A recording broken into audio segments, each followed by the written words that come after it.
नमस्कार दोस्तों, मैं शेखर पंडित आपका स्वागत है टाइम्स न्यूज आगरा पर। एक और मुख्यमंत्री योगी आदित्यनाथ ने कल आगरा को मेट्रो की सौगात दी, तो वहीं फतेहपुर सीकरी विधायक चौधरी बाबूलाल के पुत्र रामेश्वर चौधरी भाजपा के लिए बागी हो गए। उन्होंने फतेहपुर सीकरी रोड स्थित किरावली के रघुनाथ महाविद्यालय में 5 विधानसभा की एक विशाल जनसभा का आयोजन कर भाजपा प्रत्याशी राजकुमार चाहर के खिलाफ मोर्चा खोल दिया। विधायक के पुत्र ने भाजपा से बगावत इसलिए की है क्योंकि भाजपा ने उन्हें लोकसभा के लिए दावेदार नहीं बताया। रामेश्वर चौधरी का कहना है कि 1998 में जब वह चुनाव लड़े तो जनता ने उन्हें खूब आशीर्वाद दिया। उसके बाद वे आरएलडी के पद पर रहते हुए मथुरा पहुंचे, जहां से जनता का प्यार लेकर वापस 2013 में अपने पिताजी के साथ भाजपा के दामन में पहुंच गए और पिताजी को भगवा खेमे का सेहरा बांधकर दिल्ली के संसद भवन पहुंचाया। लगातार भाजपा में काम कर रहे विधायक पुत्र के आंसुओं का सैलाब उस समय टूट पड़ा जब जनता ने उनसे निर्दलीय चुनाव लड़ने को कहा, लेकिन विधायक के पुत्र ने भाजपा आला कमान को 7 दिन से अधिक का वक्त देकर यह चेतावनी दी है।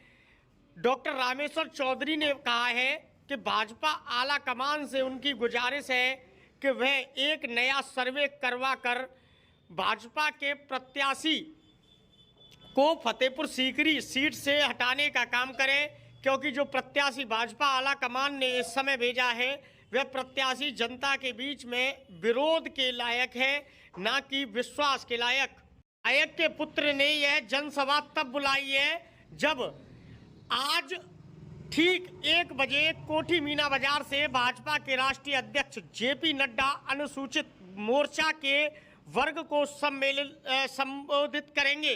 साथ ही साथ राष्ट्रीय अध्यक्ष भाजपा के किसान मोर्चा के राष्ट्रीय अध्यक्ष को कितना आशीर्वाद दे पाएंगे यह तो आने वाला समय बताएगा, लेकिन फिलहाल भाजपा विधायक के बेटे के बागी स्वर भाजपा के फूल को फतेहपुर सीकरी में सूल बनाने का काम करने के लिए पूरी तरह तैयार है।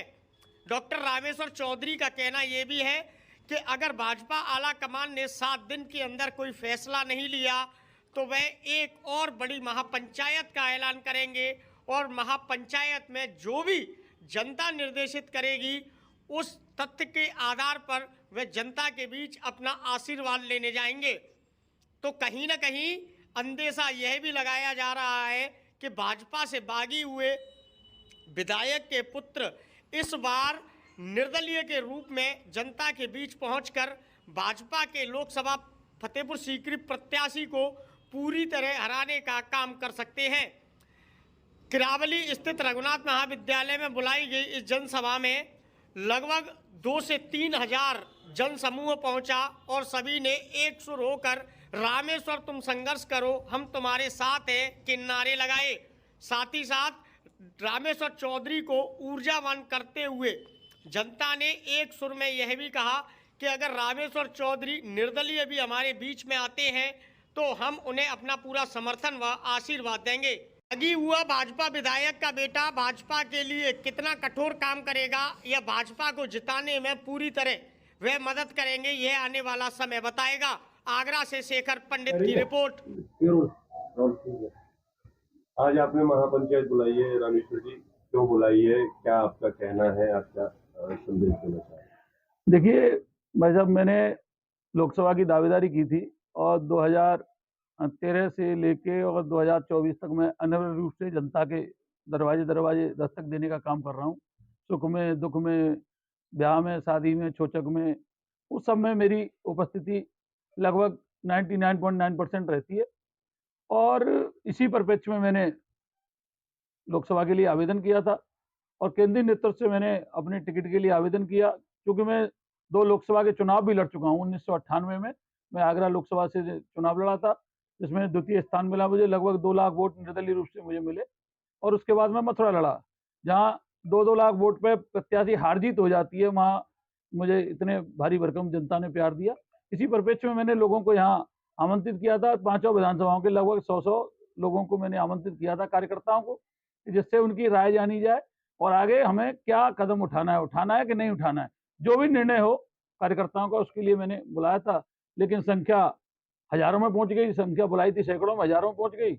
और इसी परिप्रेक्ष्य में उनसे बातचीत हुई है, और बातचीत के बाद जो एक सप्ताह का समय केंद्रीय आलाकमान को दिया है, केंद्रीय आलाकमान सर्वे करा ले, और सर्वे में जो स्थिति बने, जिसको भी टिकट के लिए वो करेंगे, उसका हम स्वागत करेंगे। किसी भी तरीके का फैसला लिया गया है? नहीं, बैठक में फैसला यही है कि एक सप्ताह का समय है, और एक सप्ताह के बाद अगर पुनर्विचार संभव नहीं हुआ तो बड़ी महापंचायत आयोजन होगा, और उस बड़ी पंचायत में जो भी निर्णय होगा, वो निर्णय पार्टी के खिलाफ भी जा सकता है और पार्टी के फेवर में भी है। जो निर्णय पंचायत का होगा, उस निर्णय से बिल्कुल भी गर्दन कट जाएगी, लेकिन निर्णय से पीछे नहीं हटा जाएगा। आपके समर्थक अगर आप चुनाव लड़ने की कहते हैं तो क्या आप चुनाव लड़ेंगे? नहीं, ये देखिए, प्रश्न चूंकि भविष्य का है, तो मैं आज उसका जवाब नहीं दे सकता। जिस दिन ये बात आएगी और जनता फैसला करेगी कि चुनाव लड़ो, तो उस समय पे उसका जवाब दूंगा मैं। कितनी विधानसभाओं से लोग आए हैं यहाँ? ये 5 विधानसभाओं के लोग थे। फतेहाबाद के भी लोग थे, भा विधानसभा के लोग थे, खैरागढ़ के भी थे, आगरा ग्रामीण और फतेहपुर सीकरी की तो अधिसंख्य जनता थी यहाँ। तो सभी 5 विधानसभाओं के कार्यकर्ता पदाधिकारी थे। पुनर्विचार नहीं होता तो आगे चौधरी रामजी क्या करें? नहीं, टिकट पर पुनर्विचार नहीं होता तो बड़ी महापंचायत का आयोजन हो रहा है, और जो पंचायत का निर्णय होगा वो अंतिम निर्णय होगा।